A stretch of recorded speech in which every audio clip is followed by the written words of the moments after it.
If you're an Uber or a Lyft or a taxi driver or anything like that, and you're looking for the perfect dash cam at an affordable price, this one's about 50 bucks. We're going to take a look at everything that's in it today and go over some of the features that make it really good for that kind of a use case. This could also be useful. You'll see some of this will also apply, like even if you're a family and you have kids in the back and you want to monitor them and everything like that. So we're going to go over this, and as we're opening this up, I'll go ahead and talk about what is in it. So first of all, it has a rear dash cam with plenty of cable to get it all the way to the back, and I'll go ahead and insert in here a video of how you can just kind of fit this in the lining of your car so that it's completely invisible, and it runs all the way to the front of the car, and so everything will look nice. It does not impact the aesthetics of your car at all, having cables everywhere. You can have a nice clean installation.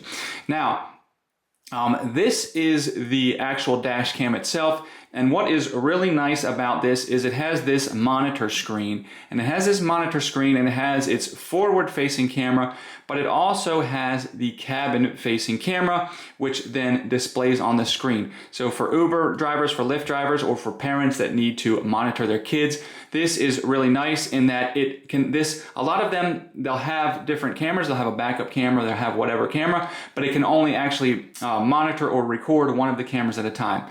So this camera can actually record the front camera, it can record the reverse camera, and it can record the cabin camera all at the same time. And in addition to that, it has a G-force sensor so that if you have any kind of collision, if you get rear-ended, if you get anything like that, it will automatically save that recording. Whereas this is normally records on a loop. Another thing that's nice is this has a built-in battery, so it will work even when unplugged, when the car is off or anything like that. It can continue to work, and so the battery needs to be charged continuously. It lasts for about 20 minutes of actual recording time when it's not getting any power. So, but it does come with the power that you can plug in to your car's cigarette lighter, and again, it has plenty of length so that you can insert it into the lining of your car and it won't be seen. And it has everything you need, including the little mounts and everything like that. And it has a little tool here, and the job of this tool here, I'll show you, is so that you can push all of these cables into the lining of your car. Again, I'll show you, so that you can get nice, clear views of the back, of the front, and of the inside of your car.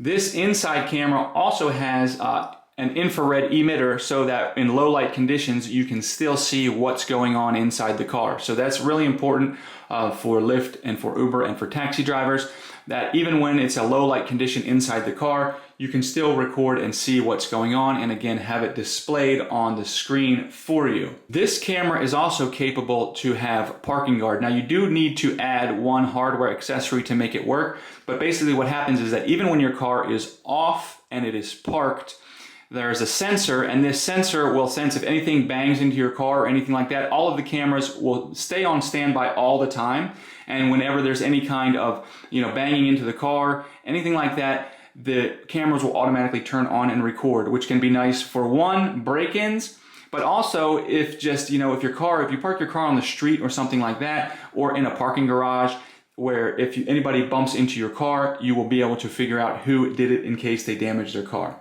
And the last thing I'll mention, especially if you're kind of pricing things out value-wise, one thing to keep in mind is that a lot of these cameras, they do not come with an SD card, so they'll record video, but there's no place for it to be recorded. So then you end up having to add on that additional cost of buying an SD card.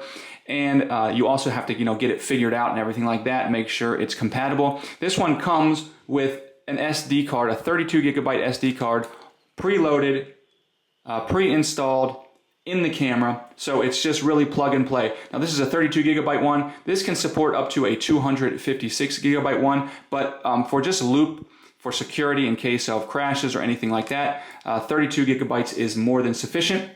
So if you are interested in this dash cam, I'll go ahead and put a link down below.